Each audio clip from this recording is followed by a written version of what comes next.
Bonjour bien-aimés dans le Seigneur. Je vous salue dans le précieux, beau, glorieux nom de notre Seigneur Jésus-Christ de Nazareth. Nous bénissons le Roi qui nous a permis de voir ce dimanche de grâce et de bénédiction. Honneur, gloire soit rendue à son nom au plus haut des cieux. Nous lisons dans le livre de Proverbes chapitre 25, le verset 26. Comme une fontaine troublée et une source corrompue, ainsi est le juste qui chancelle devant le méchant. Une autre version dit le juste qui a peur du méchant.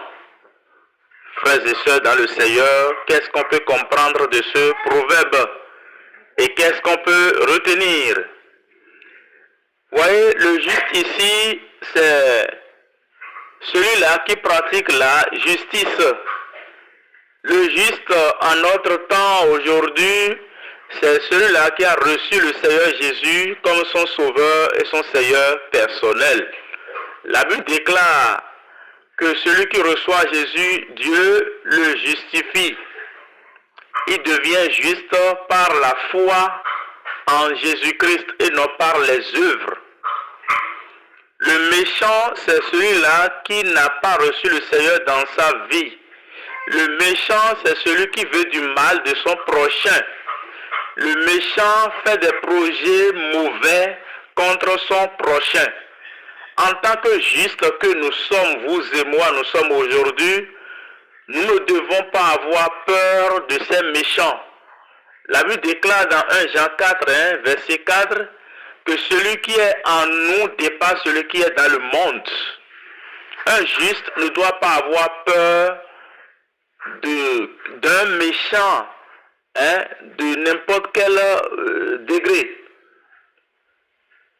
Et la Bible dit, comme une fontaine troublée, celui-là qui a peur, celui-là qui chancelle devant le juste, devant le méchant, le juste qui chancelle devant le méchant est comparé à une fontaine troublée et une source corrompue. La source corrompue, c'est une source qui fait jaillir de l'eau douce et en même temps de l'eau amère. Regardons ce que Jacques nous dit dans ce sens. Jacques chapitre 3, le verset 10 à 11. Il dit, de la même bouche sortent la bénédiction et la malédiction. Il ne faut pas, mes frères, qu'il en soit ainsi. La source fait-elle jaillir par la même ouverture l'eau douce et l'eau amère? Point d'interrogation. Mes frères et sœurs dans le Seigneur, nous ne devons pas avoir peur de qui que ce soit, parce que nous avons le Seigneur Jésus en nous. Nous devons garder notre foi.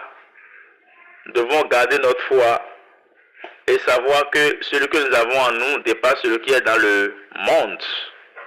Mes bien-aimés dans le Seigneur, merci une fois encore de m'avoir suivi. Excellent dimanche à toutes et à tous. Et surtout, ne soyons pas en retard au culte. Soyez bénis et soyez bénis encore.